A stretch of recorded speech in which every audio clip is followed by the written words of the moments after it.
When students first hear that good security requires logging, the natural instinct is to log everything, because it feels safer to keep every detail just in case.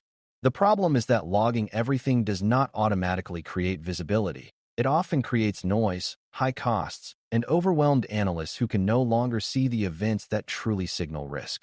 In this episode, we are going to focus on defining audit events that matter, meaning events that support accountability, detection, investigation, and governance, while avoiding the trap of flooding storage and analysts with low-value data. This is an architectural problem because it requires you to align logging with real questions you need to answer and real threats you need to detect, not with vague hope that more data equals more security. The challenge is to identify a set of event categories and details that provide high signal, then design a logging approach that remains consistent as the environment grows. For beginners, the key is to learn a method. Start from the decisions and risks you care about. Select the event types that reveal those decisions and risks, and define a level of detail that supports investigations without turning every routine action into a firehose. By the end, you should feel comfortable explaining what makes an audit event valuable, how to decide what to log, and how to prevent logging from becoming both expensive and ineffective. Before we continue, a quick note. This audio course is a companion to our course companion books. The first book is about the exam and provides detailed information on how to pass it best. The second book is a Kindle-only ebook that contains 1,000 flashcards that can be used on your mobile device or Kindle. Check them both out at cyber.author.me in the Bare Metal Study Guide series. A useful way to understand which events matter is to start with the purpose of audit events, because purpose determines value. Audit events are not the same as general debug logs. They exist to answer questions about security-relevant actions and states. Those questions typically include who did something, what they did, when they did it, where it originated, what resource was affected, and whether the action was allowed or denied. Events matter most when they represent a meaningful change in security posture, a meaningful access decision, or a meaningful interaction with sensitive resources. For example, a successful authentication to a privileged account is more important than a routine page view. A change to an access policy is more important than a minor user preference change. A bulk export of sensitive records is more important than a single record view in a normal workflow. Beginners sometimes assume the value of an event is proportional to how often it happens, but the opposite is often true. Rare, high-impact events are the ones you most need to capture clearly. Another beginner misconception is that audit events must capture every detail of what happened, but for many audit purposes, structured metadata about the action is more useful than long unstructured text. The architectural goal is to define event types that correspond to real control points, because control points are where the system's security decisions are expressed. From that purpose-driven perspective, the first category of events that almost always matters is identity and authentication activity. Authentication events tell you when an identity attempted to access the system, whether the attempt succeeded or failed, and what context surrounded the attempt. These events matter because account compromise often begins with unusual authentication patterns, repeated failures, login attempts from unexpected locations, or successful logins followed by unusual activity. However, logging every tiny authentication-related detail can become noisy, so the focus should be on capturing the key moments and the key context. Successful authentication should be logged with stable identity identifiers, time, source context, and the method used, because those elements support both investigation and accountability. Failed authentication should be logged in a way that supports detection of brute force and credential stuffing without turning every mistyped password into a distracting alert. That means you often care more about patterns, such as repeated failures or failures across many accounts, than about each individual failure in isolation. Another important identity event is session creation and termination, because sessions link many actions together into a coherent timeline. For beginners, the main insight is that identity events are foundational because they establish the actor and the session context for everything that follows. If identity events are missing or inconsistent, the rest of your audit trail becomes much less useful. Authorization decisions are the next major event category that matters, because these decisions explain whether the system allowed or blocked a requested action. For both governance and forensics, it is often critical to know that a user tried to do something sensitive and whether the system denied it. Denied actions can signal attempted abuse, misconfiguration, or user confusion, and they can be early warnings of compromise.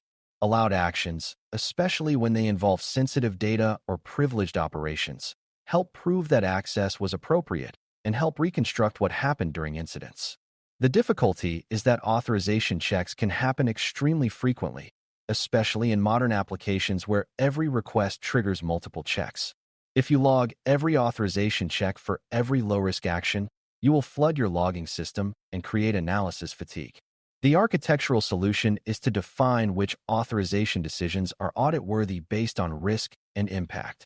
High-risk actions, such as privilege changes, access to sensitive data categories, and administrative operations, should be logged reliably. Low-risk, high-frequency actions can often be summarized or sampled, or logged only when they are denied or anomalous. For beginners, the important point is that authorization event selection is about focusing on meaningful actions and meaningful denials, not on capturing every micro-decision that happens during normal user interface operations. Changes to identity and access configuration are another event category that matters because these changes can alter the security posture for many users at once. Events such as role assignments, group membership changes, policy updates, creation of new service identities, and changes to authentication settings are high-value audit events because they often represent the preparatory steps attackers take before abusing access. If an attacker can add an account to an administrative group, that single change can transform a low-privilege foothold into a high-privilege takeover. Similarly, if someone changes an access policy or disables a security control, the system's defenses can be weakened silently. These events are usually lower volume than ordinary application activity, which makes them high signal and ideal for focused logging and alerting. They also have a clear governance purpose, because organizations often need to demonstrate that access changes are approved and traceable. The event details that matter include who initiated the change, what exactly changed, and when the change occurred, ideally with before and after context so investigators can see the impact. A beginner mistake is logging only that a change occurred without capturing what the change was, which makes the event much less useful. Another mistake is failing to log changes made through indirect paths, such as administrative interfaces or automation identities, which creates blind spots. Architects prioritize these configuration change events because they are both investigative gold and governance essentials. Sensitive data access events must also be carefully defined because data access is often where the highest impact occurs, but data access can also be extremely high volume. If you log every single read of every record in a large application, you may generate so much data that it becomes impossible to store or analyze effectively. Yet if you log nothing about data access, you may be unable to detect or investigate data theft. The architectural approach is to define what counts as sensitive data and which kinds of access to that data are audit-worthy. For example, bulk exports, downloads, printing actions, unusual query patterns, or access to specially classified records may deserve detailed logging. Routine access to non-sensitive records in normal workflows may not need the same level of detail, especially if it would overwhelm storage. Another technique is to log aggregated events, such as counting accesses by session to a certain data category, rather than logging every individual record view, while still logging individual events for high-risk operations like exports. The details that matter include the identity, the resource category, the action type, the volume, and the time, because volume and patterns are often more indicative of misuse than a single access. For beginners, the key is to understand that data access logging should be targeted and risk-based. You want enough detail to investigate suspicious patterns without trying to preserve every routine interaction forever. Administrative actions deserve their own focus because they often occur at lower volume, but with much higher impact. Administrative events include changes to system configuration, security settings, logging settings, encryption and key-related settings, and any action that can affect availability or integrity. Attackers who gain administrative access often attempt to disable monitoring, create new privileged identities, or alter policies to maintain persistence. Those actions are exactly the kinds of events you want to record clearly, because they are both security relevant and relatively rare. The architecture decision is to ensure administrative actions are logged in a way that is attributable, meaning you can tie the action to a specific privileged identity and session, not just to a generic system actor. It is also important to capture the target and outcome, such as which configuration item was changed and whether the change succeeded. Another key consideration is protecting these logs from tampering, because attackers may try to delete evidence of their administrative actions. While this episode is about selecting events rather than storage integrity, the event selection still matters because you cannot protect what you do not capture. For beginners, the takeaway is that administrative actions are high-value audit events that should be defined explicitly because they can change everything else about the environment's security posture. Once you identify key event categories, you still need to decide on the level of detail, which is where many logging strategies fail. Too little detail leaves you unable to answer investigative questions, while too much detail creates volume and privacy problems. A useful method is to define a minimum set of fields that make an event actionable for accountability and forensics. Those fields usually include a stable actor identifier, a time, an action, a resource identifier or category, an outcome, and relevant context such as source location or system component. You may also include correlation identifiers like session identifiers or request identifiers so events can be stitched into a timeline. The details should be structured whenever possible, because structured fields make searching and correlation easier than unstructured text. Beginners sometimes think a long message string is enough, but long strings are difficult to query and easy to make inconsistent across systems.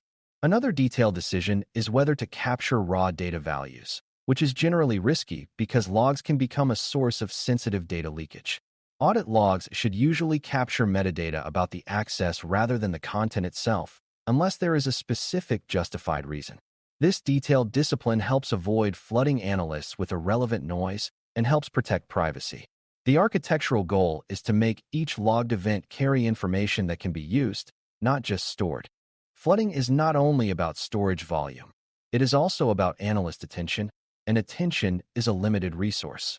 If a logging system generates millions of low-value events, analysts may miss the few events that matter, especially if those events are buried in the noise. This is why event selection must consider signal-to-noise ratio, meaning how likely an event type is to indicate meaningful risk or meaningful activity.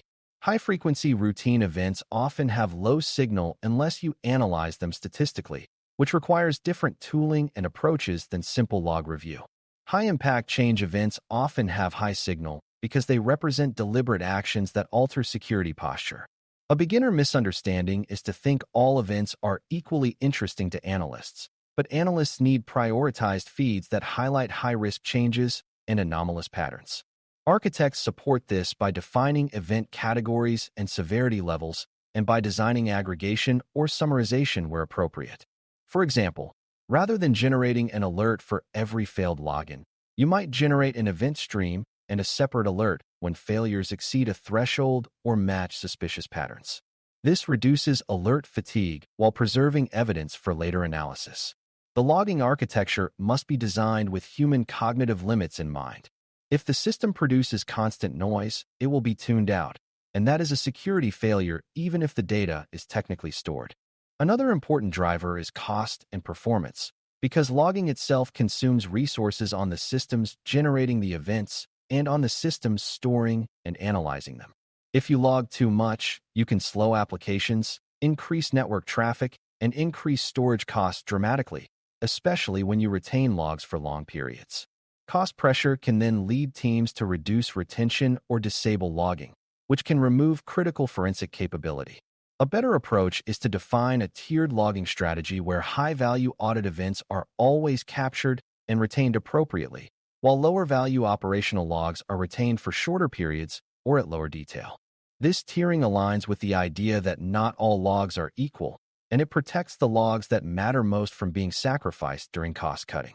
Performance considerations also suggest that event generation should be efficient and consistent, and that logging should not block critical application workflows if the logging pipeline is temporarily unavailable. That does not mean failing open in a security sense. It means designing resilience so applications can continue while preserving as much audit evidence as possible. For beginners, the key is that logging is part of system architecture and must be engineered like any other system component. A logging strategy that collapses under load is not a strategy you can depend on during incidents. Finally, it is important to connect event selection to governance and policy so that decisions are not arbitrary and can be defended during audits. Governance means defining what events must be logged based on risk categories, compliance needs, and internal security standards. It also means defining who can change logging configuration and how changes are approved, because attackers and insiders may try to reduce logging to hide actions. Another governance aspect is documentation, because teams need to know what events are expected and what fields should be present so they can verify logging coverage. Periodic validation is important because systems change, and logging can break silently when applications are updated or when new services are added without proper audit events. A beginner might assume logging is a one-time setup task, but in practice, it is a continuous coverage problem. Governance also includes privacy considerations, because audit events should avoid capturing unnecessary personal data and should limit access to logs appropriately. When event selection is governed, the organization can confidently say which audit questions it can answer and can demonstrate that the logging architecture supports those answers. This turns logging from a pile of data into a controlled capability. The deeper architectural idea is that audit logging is a security control, and controls need defined objectives and consistent management. Defining audit events that matter without flooding storage and analysts is about designing for signal, accountability, and forensic usefulness rather than trying to preserve every possible detail. The process starts with identifying the questions you must answer and the risks you must detect, then selecting event categories that represent meaningful control points, such as authentication, authorization decisions for high-risk actions, access and policy changes, privileged operations, and sensitive data access patterns. It continues by defining a disciplined set of structured fields that make events actionable while avoiding logging sensitive content unnecessarily. It includes designing for human attention by prioritizing high-signal events and using aggregation or thresholds for high-volume, low-signal events, reducing alert fatigue while preserving evidence. It also includes designing for cost and performance through tiered retention and consistent event generation so the logging system remains sustainable. Finally, governance ties the approach together by defining logging standards, controlling changes, and validating coverage as systems evolve. When you can explain why certain events are essential, why others are noise, and how structured event design supports both accountability and investigation, you are thinking like an ISSAP architect. The deeper lesson is that effective audit logging is not about collecting everything. It is about collecting the right things in a way that remains usable, trustworthy, and sustainable when you need it most. Thanks for listening. For more audio courses, daily newsletters, and more, please visit baremetalcyber.com.